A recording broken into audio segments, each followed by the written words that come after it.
विद्यार्थी मित्रों, आज हम पाठ 19 महाकवि कालिदास के बारे में अभ्यास करेंगे।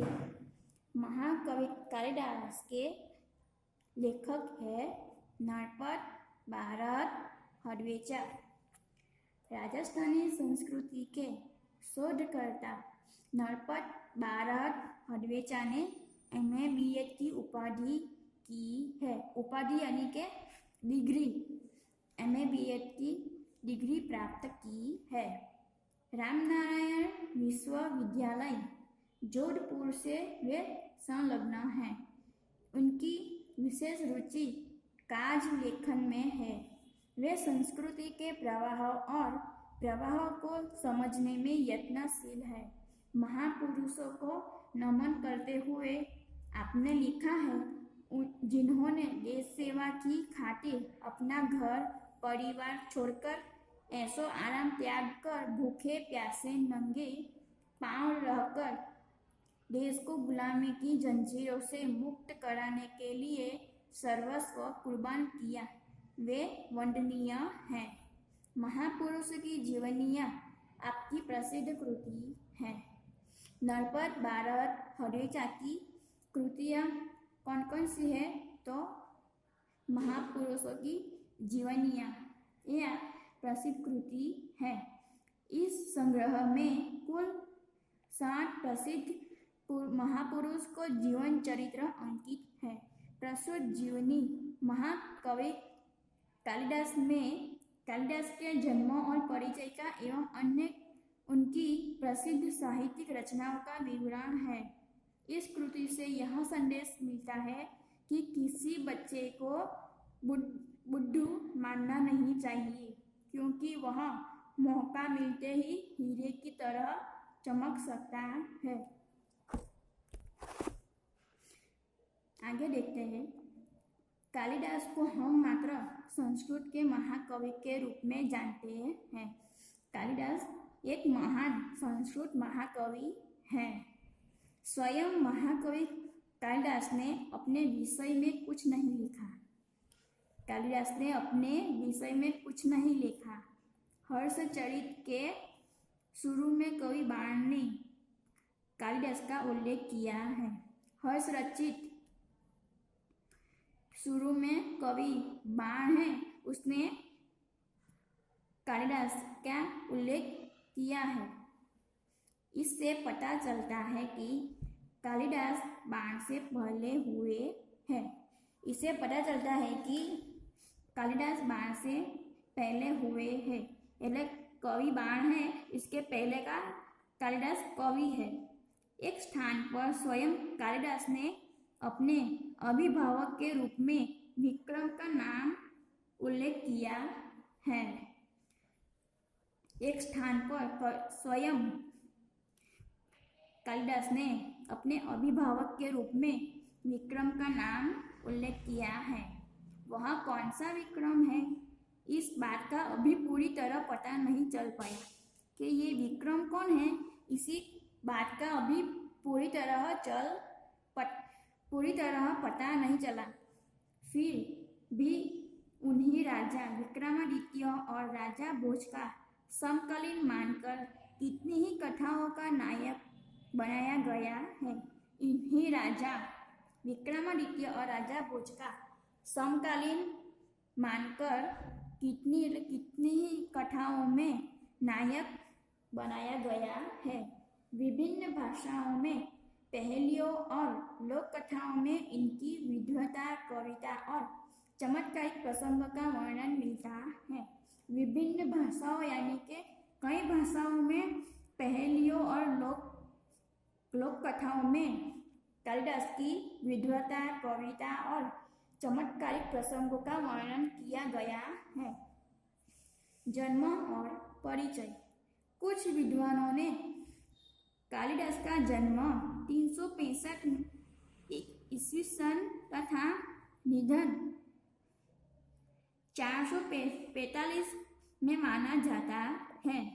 महाकवि कालिदास के जन्म स्थान के बारे में ठीक पता नहीं चलता। महाकवि कालिदास के जन्म के स्थान पर बारे में ठीक ठीक पता नहीं चलता। कुछ विद्वानों ने उनका जन्म स्थान उज्जैनी माना है। क्या कहा है कि कुछ विद्वानों ने उनका जन्म स्थान कहाँ माना जाता है, तो उज्जैनी, जो सही लगता है क्योंकि मेघदूत में स्वयं कवि ने उज्जैनी को विशेष दर्शनीय कहा है और लंबा रास्ता पड़ने पर भी उधर से जाने के लिए बादल से अनुरोध किया है। उज्जैनी में उन दोनों राजा विक्रमादित्य का राज्य था। उज्जैनी में कौन सा राजा का राज्य था, तो उज्जैनी में उन दिनों राजा विक्रमादित्य का राज्य था। वहाँ की प्रजा सब प्रकार से सुखी थी। वहाँ उज्जैनी में जो प्रजा रहती है वो सब सुखी है। साहित्य और कला की उन्नति चरम सीमा पर पहुंची थी। राजा विक्रमादित्य ने अपने नाम से ही विक्रम संवत चलाया था। राजा विक्रमादित्य ने अपने नाम से ही विक्रम संवत चलाया था। समय समय पर उन्होंने सोने के जो सिक्के चलवाए थे, उनके राज्यकाल का ठीक ठीक पता चलता है। विक्रमादित्य के शासन काल में जितना वैभव देश में था, जितनी साहित्य तथा कला की उन्नति हुई, उतनी कभी नहीं हुई। उनके राज्यकाल का ठीक ठीक पता चलता है। जितनी साहित्य तथा कला की उन्नति है, उतनी कभी नहीं हुई। एक से बढ़कर एक कवि, साहित्यकार और वैज्ञानिक युग में उत्पन्न हुए। राजा विक्रमादित्य स्वयं साहित्य और संगीत के बारे में अच्छे जानकार थे। संस्कृत भाषा की उन्नति भी इस काल में ही अधिक हुई।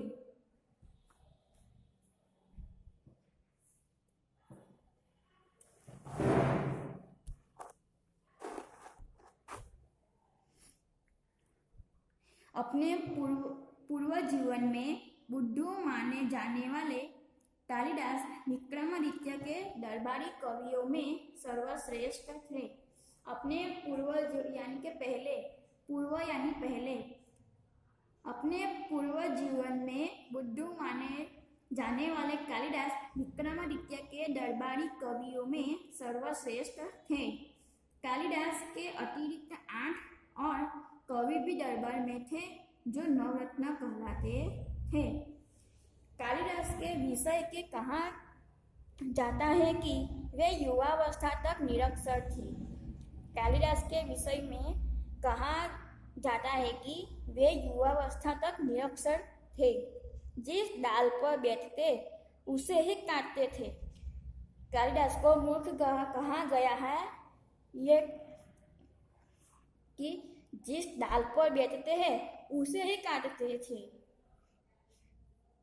निरक्षर होने पर भी वह उतने विद्वान और महाकवि किस तरह बन गए, इसकी भी एक बड़ी विचित्र और रोचक कहानी है कि कालिदास को क्यों मूर्ख कहा गया है कि वो जिस डाल पर बैठते थे उसे ही काटते थे। निरक्षर होने पर भी उतने विद्वान महाकवि के किस तरह बन गए, इसी भी विचित्र और रोचक कहानी है। आगे देखते हैं कि उन दिनों सारदानंद नाम के राजा थे। उन दिनों में सारदानंद नाम के एक राजा थे। उनकी एक गुणवती और विद्वान पुत्री थी। सारदानंद के एक गुणवती और विद्वान पुत्री थी जिसका नाम विद्योत्तमा था। विद्यार्थी मित्रों, आपको परीक्षा में पूछा जाएगा कि सारदानंद के पुत्री का नाम क्या था, तो विद्योत्तमा। वह बहुत सुंदर और रूपवती थी। वे विद्योत्तमा है, वो बहुत सुंदर और रूपवती भी थी। इसके रूप, गुण और ज्ञान की प्रशंसा दूर दूर के देशों तक फैली हुई थी। विद्योत्तमा को अपने रूप, गुण और ज्ञान का बड़ा घमंड था। विद्योत्तमा को अपने रूप, गुण और ज्ञान का बड़ा घमंड था। अपने विवाह के संबंध में उसने एक घोषणा कर रखी थी कि जो उसे शास्त्रार्थ में हरा देगा उसी के साथ वह अपना विवाह करेगी। यानी कि विद्यात्मा कहती है कि जो विवाह संबंध में उसने एक घोषणा कर रखी थी कि जो शास्त्रार्थ यानी के शास्त्र संबंधी अर्थ के हरा देगी उसके साथ अपना विवाह करेगी। उसकी इसी घोषणा की जानकारी जैसे जैसे पास पड़ोस के देशों तक पहुंची गई, वहाँ के विद्वान तथा पंडित विद्यात्मा से शास्त्रार्थ करने के लिए आने लगे। लेकिन विद्वान या पंडितों को बड़ी ग्लानि का अनुभव हो रहा था और वे इसका बदला लेने का उपाय सोचने लगे थे। विद्वानों और पंडितों ने मिलकर तय किया कि विद्यात्मा का विवाह किसी मूर्ख से करवा दिया जाए। विद्वानों और पंडितों ने मिलकर तय किया कि तय यानी कि जो नक्की करते हैं ना, इसी को तय कहते हैं कि विद्यात्मा का विवाह किसी मूर्ख से करवा दिया जाए तो इसका घमंड टूट जाएगा और वे अपने अपमान का बदला भी ले सकेंगे। अतः अब वे ऐसे एक मूर्ख की तलाश में रहने लगे। संयोग से ही उन्हें एक दिन एक ऐसा मूर्ख युवक मिला। विद्यात्मा है वह ऐसे मूर्ख की तलाश में रहने लगी और बाद में उन्हें एक दिन ऐसा मूर्ख युवक मिल गया। वह पेड़ की जिस डाल पर बैठा था उसे ही काट रहा था।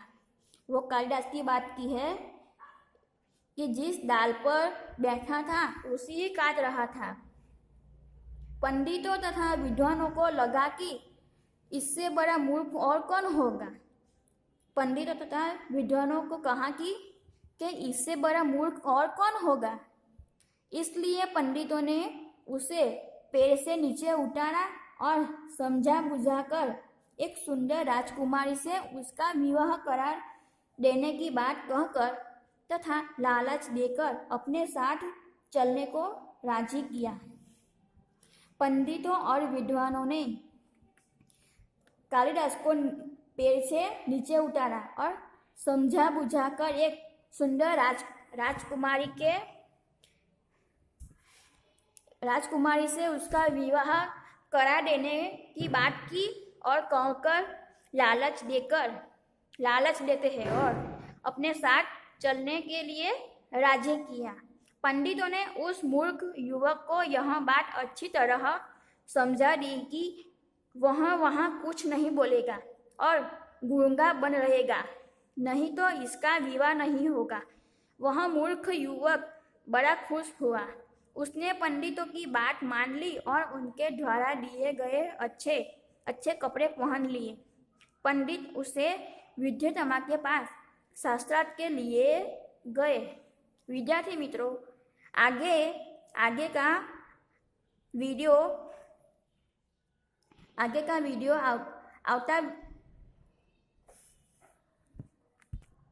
आगे का अभ्यास बाद में करेंगे विद्यार्थी मित्रों।